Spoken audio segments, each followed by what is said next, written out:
Bonjour et bienvenue dans ce nouvel épisode de In Principio. On poursuit notre série d'Adam à Abraham, dans laquelle je propose de voir ensemble les premiers chapitres de la Genèse, voir en fait comment évolue la relation entre Dieu et l'homme. Après un premier épisode qui posait les bases et les présupposés de l'étude, on plonge cette semaine vraiment directement dans le récit. Je vous propose d'aller faire un tour au tout début, quand tout allait bien, au temps du Jardin d'Éden. L'épisode est donc consacré à ce fameux Jardin d'Éden, dont tout le monde, chrétien ou non d'ailleurs, connaît au moins le nom. Le récit biblique est particulièrement riche en ce qui concerne ce jardin, avec vraiment de magnifiques descriptions de fleuves, de pierres précieuses, de beauté rendue possible par la grâce de l'Éternel.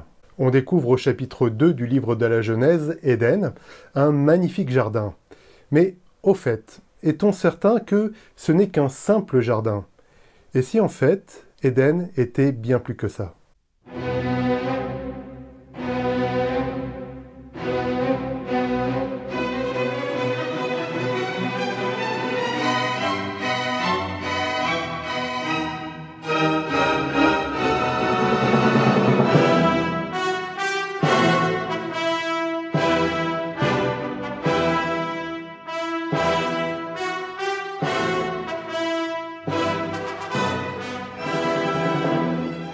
Qui ne s'est pas déjà représenté mentalement ce fameux Jardin d'Éden ? Qui ne s'est pas imaginé à quoi pouvait ressembler ce paradis primordial ? J'emploie volontiers le terme de paradis. Il est en effet largement utilisé dans le monde chrétien et en dehors pour décrire un lieu parfait. Dans la traduction grecque de l'Ancien Testament, la Septante, on trouve au sujet d'Éden le terme paradeisos, qui a influencé le latin pour aboutir au terme paradisus. C'est de là que vient la racine que nous connaissons aujourd'hui et qui a donné le paradis. Comme j'ai commencé à l'évoquer, les images sont vraiment nombreuses pour évoquer Éden. Les artistes d'ailleurs s'en sont donnés à cœur joie. On peut par exemple citer la vision du peintre autrichien du 19e, Johann Wenzel Peter, sa représentation du jardin dans son tableau Adam et Ève au paradis terrestre, illustre je trouve bien ce qu'on s'imagine quand on pense à Éden. En effet, le tableau montre vraiment la profusion de la création. Il y a la verdure, on peut distinguer le cours d'eau, la variété des animaux.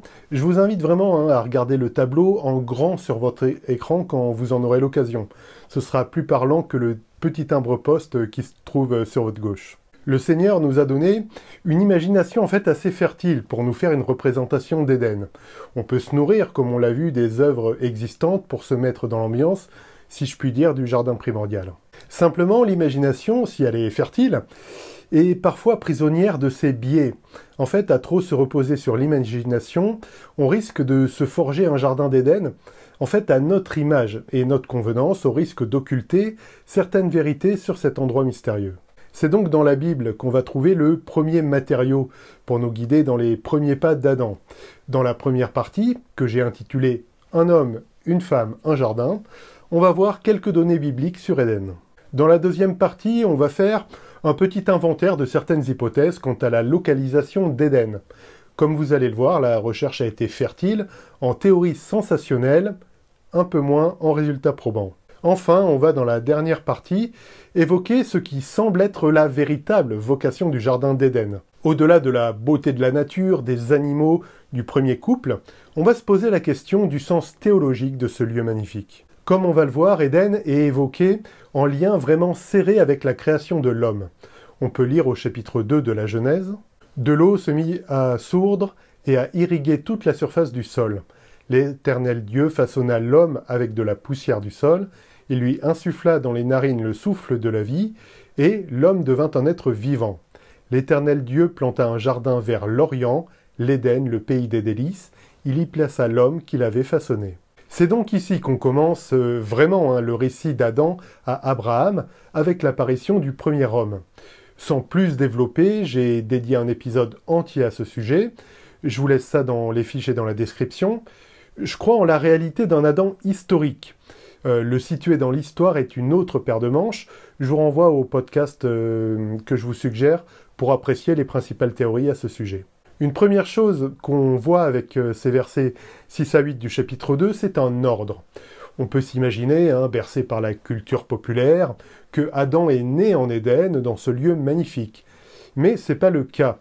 L'homme a été placé dans le jardin après avoir été façonné de la terre.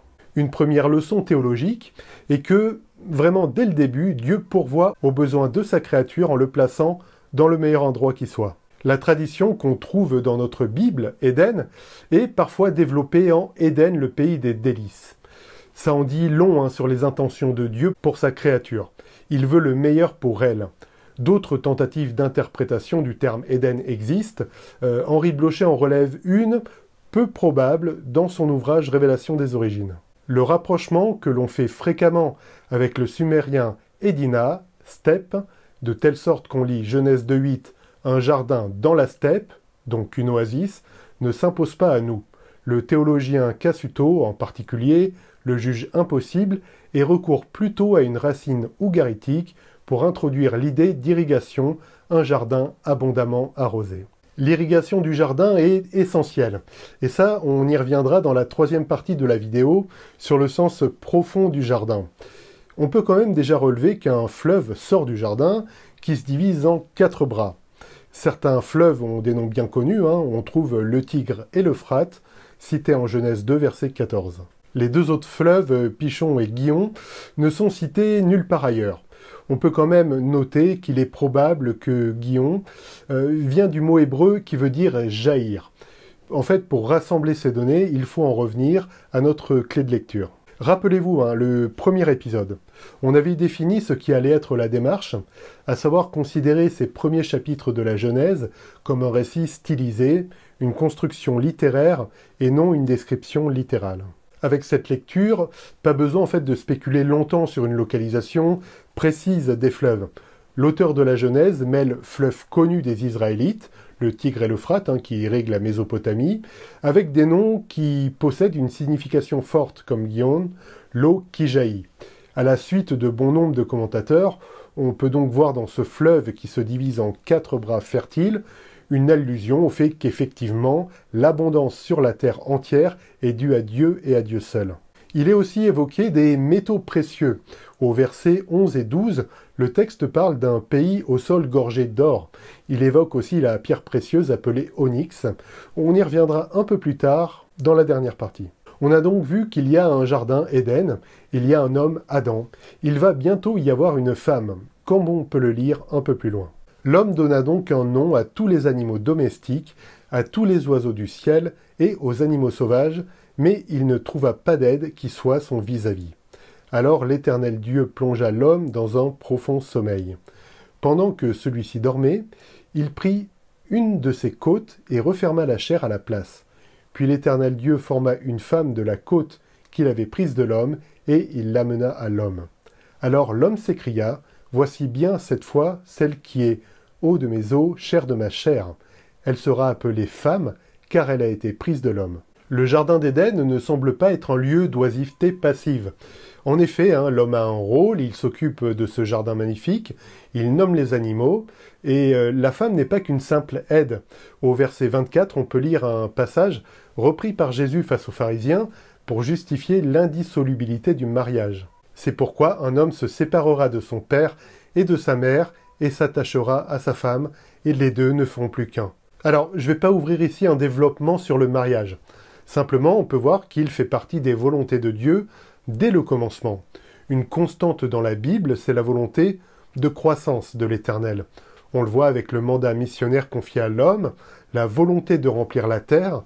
Plus tard, on le verra avec Abraham et la promesse d'une descendance aussi nombreuse que les étoiles. Et encore plus tard avec le mandat missionnaire de Jésus d'aller baptiser et faire des disciples de toutes les nations. Un jardin représentatif de la parfaite volonté de Dieu, un rôle confié à Adam et Ève pour l'assister dans sa tâche, c'est bien beau tout ça, mais au fait, Éden s'est situé où sur une carte ? Comme je disais un peu plus haut, j'ai une lecture littéraire de ce récit. Ça veut dire qu'il énonce des vérités sous forme stylisée. Du coup, si je voulais gagner du temps, je pourrais m'arrêter là et dire que la localisation du jardin d'Éden est une quête vaine. Toutefois, je ne veux pas trop vous laisser sur votre faim. Voici donc quelques théories sur la localisation du jardin. La thèse la moins fantaisiste consiste à dire qu'Éden devait se trouver quelque part sur le territoire de l'Irak actuel. C'est assez simple à comprendre, hein, en prenant littéralement les informations sur les fleuves. Comme on voit mentionner le Tigre et l'Euphrate, on peut se dire que le jardin devait se trouver quelque part dans le coin, en Mésopotamie, grosso modo au nord de l'Irak. Le théologien baptiste John Seymour propose un point de vue un peu différent. Je cite, « Dans le verset 8, le jardin n'est pas appelé jardin d'Éden, comme ailleurs, mais jardin en Éden, une désignation que l'on trouve seulement dans ce verset. Ainsi, d'après ce verset 8, le jardin fut planté en Éden, ce qui implique qu'Éden était une localisation plus vaste que le jardin lui-même. Et si à l'est est pris comme référence à Éden même, le jardin se trouvait du côté est. » Le livre des Jubilés, un écrit apocryphe juif du IIe siècle avant notre ère, important pour la tradition juive de l'époque, on trouve quelques précisions à l'évocation du moment où Adam et Ève quittent le jardin. Et à la nouvelle lune du 4e mois, Adam et sa femme quittèrent le jardin d'Éden, et ils habitèrent dans la terre d'Elda, dans le pays de leur création. Et Adam appela sa femme du nom de Ève, et ils n'eurent pas de fils jusqu'au premier jubilé, et après cela il la connut.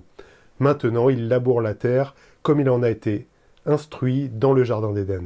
Le livre du prophète Ézéchiel, bien canonique celui-là, évoque au chapitre 31, verset 16, les arbres d'Éden comme les plus beaux et les meilleurs du Liban.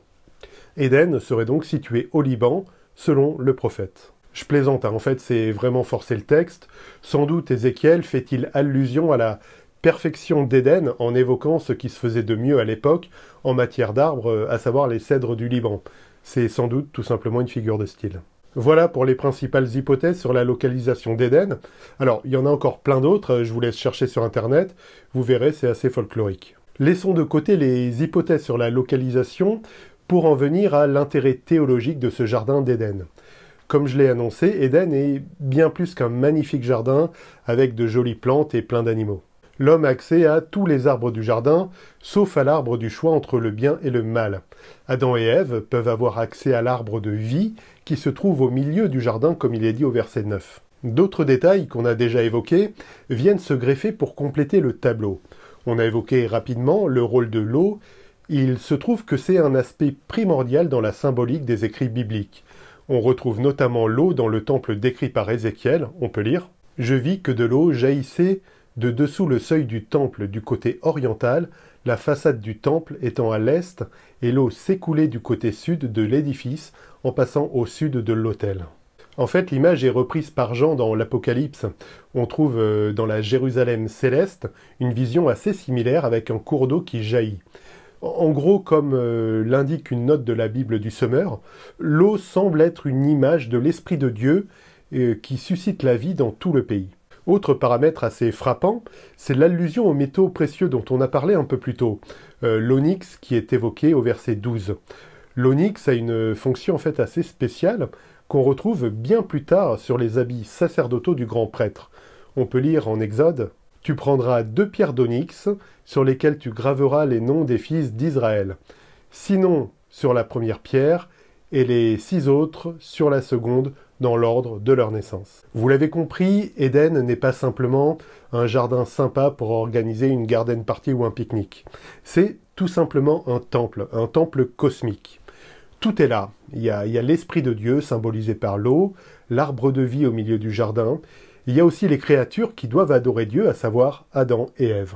Cette théorie de considérer le jardin d'Éden comme un temple cosmique est exposée de façon claire et accessible dans Comprendre Genèse 1 à 11 de Mathieu Richel. Si vous découvrez cette théorie, vous pouvez être un peu surpris. Dans ce cas, j'espère que vous l'êtes agréablement. Bon, en fait, cette théorie est très ancienne. On va finir avec Jean Calvin, qui semble y souscrire. Il développe même la notion de sacrement présent dès le début, selon lui. Le terme de sacrement couvre généralement tous les signes que Dieu a fixés et donnés aux hommes pour qu'ils soient certains et assurés de la vérité de ses promesses.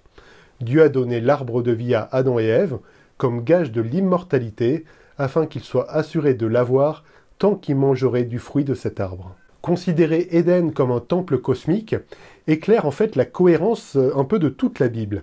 En effet, il y aura de très nombreux rappels. On a évoqué déjà la vision d'Ézéchiel, mais il y a aussi toute l'architecture voulue par l'Éternel pour l'arche et plus tard pour le temple construit par Salomon, qui font penser à des rappels de ce qu'était Éden.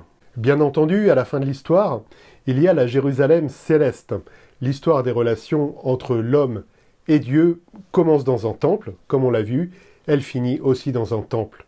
Du coup, on peut se demander comment, avec tant de perfection dans le premier temple, celui d'Éden, les choses ont pu à ce point mal tourner ensuite. Mais ça, chers amis, c'est une autre histoire. Rendez-vous dans le prochain épisode pour aborder la question de l'apparition du mal dans ce magnifique jardin. À très bientôt, soyez abondamment bénis. Ciao.